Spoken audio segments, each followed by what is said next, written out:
Patuloy tayong maglingkod kahit tayo dumaranas ng mga problema. Patuloy tayong maglingkod at manatili sa kanyang pangako. Sa pangako ng Panginoon na makasama natin siya sa kanyang kaharian. Makamit natin ang buhay na walang hanggan.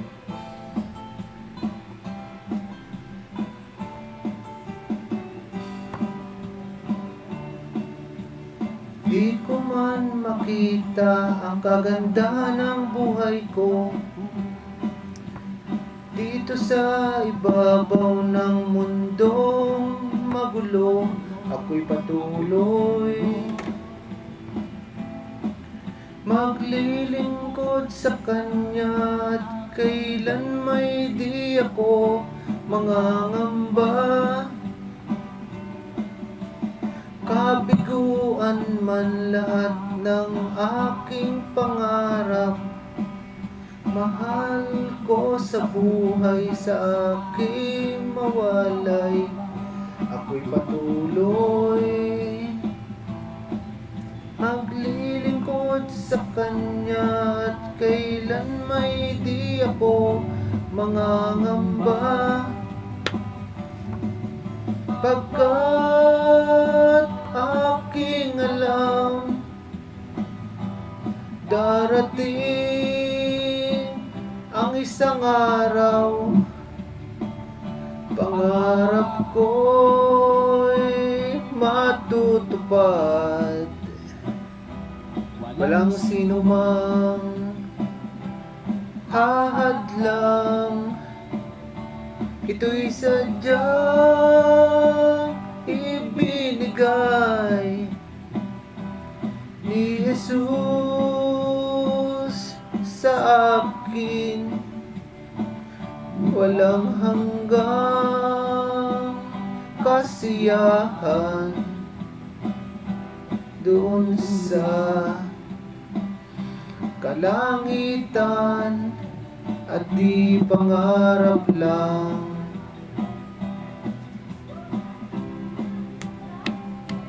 Amen. Salamat sa Diyos sa kanyang pangako.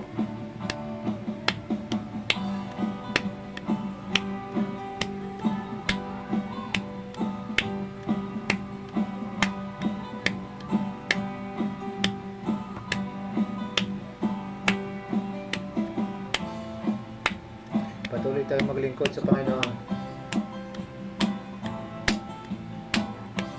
Kahit anumang problema dumating sa ating buhay, huwag kayong bibitaw mga kapatid.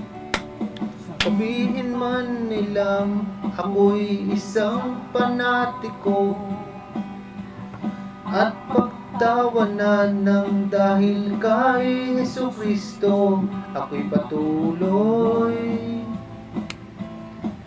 maglilingkod sa Kanya at kailan may di ako mangangamba.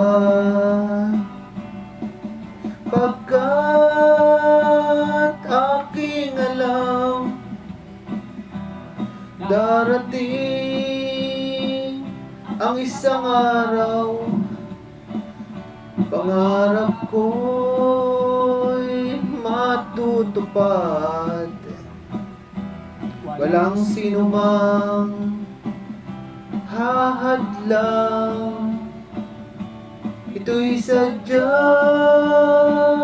ibinigay ni Jesus sa akin. Walang hanggang kasiyahan doon sa kalangitan at di pangarap lang. Amen. Doon sa kalangitan at di pangarap lang. Doon sa kalangitan at di pangarap lang.